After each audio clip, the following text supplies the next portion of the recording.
Mekos Mekos. Let's go.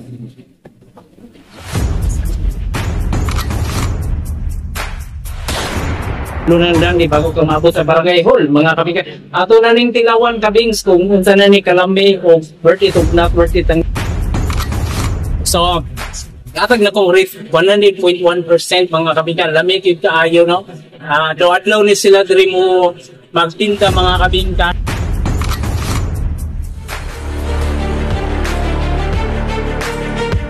2,000 years later. Kuya, manipapon. Start time. Pabalo po ng mga kabingka kung gilig kung halo-halo ng mga kabingka. So, tama-tama gini sa init na panahon mga kabingka. Food tayo dito sa may barangay Catalunan Grande ng Dakbayan sa Durian. Let's do it.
Yo, karon mga kabingka, ito na yung magtilawan ang Floras, halo-halo, mga kabingka. Akong ginaingon nga lami na ako na-dispriyan na po diri sa banda sa may Catalunan Grande, mga kabingka. So, dali ra kayo ni matutulan mo along the highway lang sa Catalunan Grande bago ka maabot sa barangay hall, mga kabingka. Ato na ning tilawan kabings kung unsa na ni kalami o worth it o not worth it ang ilang pangbasa nga halo-halo kay sa 100 pesos ng mga kabingka hinani na imong matilawan o basaksihan mga kabingka.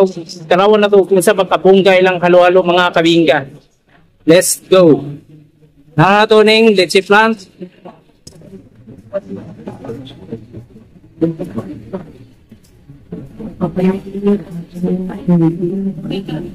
Ice cream. Okay. Yan ang mga tawag so, mix na ito, ilitos Mekos.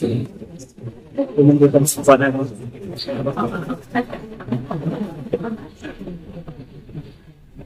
Mekos Mekos. Let's go.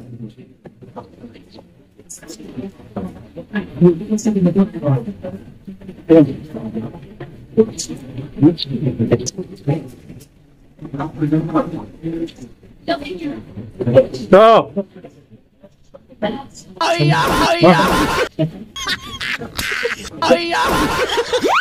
100.1% mga kabingka lamig ayon ilang halo-halo din nakita mga kabingka. So, at bang tabi sa Watson mga kabingka sa may Ruby banda mga kabingka para na may saktong address mga kabingka.